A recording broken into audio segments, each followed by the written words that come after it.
ঠিক তাই, আজ এই কেকটাই তোমাদেরকে দেখাবো আমি কেমন করে বানিয়েছি। আমি একটা ছোট প্যালেট নাইফ নিয়েছি।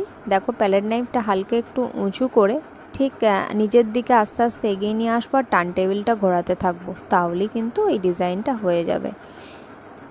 এবার আমি এখানে প্যালেট নাইফের মধ্যে একটুখানি কালার নিয়ে জাস্ট এভাবে আগে লাগিয়ে দিচ্ছি, তো অনেকটা কালার এক জায়গায় পড়ে যাবে, তাই একটু আস্তে আস্তে করে দূরে দূরে দিয়ে দিয়েছি কালারটা।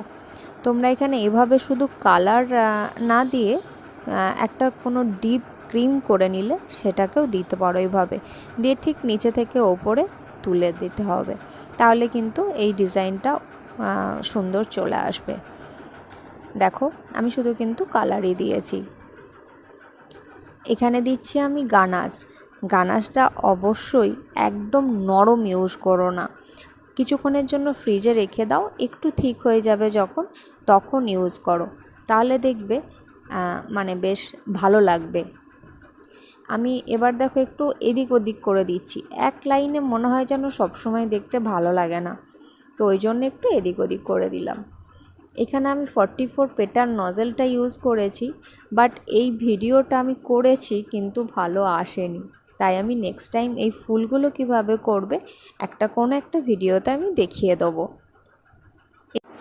আমি এখানে বর্ডারের জন্য দেখো নূরের 13 নাম্বার নজেলটা ইউজ করেছি। এই বর্ডারটা করার জন্য প্রথমে একটু বেশি করে প্রেস করে তারপরে টেনে দিলেই হয়ে এই বর্ডারটা এসে যাবে। বর্ডার কমপ্লিট হয়ে যাওয়ার পর আমি এখানে লিফ নজেল নিয়েছি।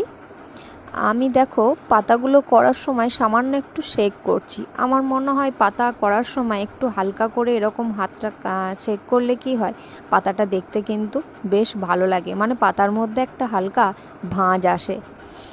আর আমি অন্য একটা এরকমই কেক বানিয়েছি, সেখানে পাতাগুলো অনেক বড় দিয়েছি, বাট এই কেকটাতে মনে হলো যে পাতাগুলো একটু ছোট ছোটই দিয়ে দেখি কেমন লাগছে। তোমরাও জানিও কেমন লাগছে, এখানে কি বড় পাতা দিলে বেশি ভালো লাগতো?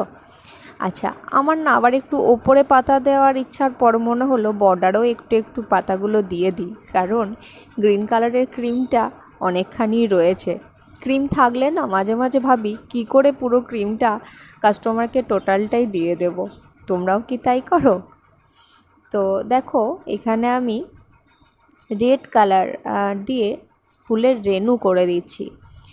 তবে আমি এখানে সবসময় মানে পাইপিং ব্যাগ ইউজ করি না, ছোট ছোট বাটার পেপারের কোন বানিয়ে নিয়ে রেখে দিই।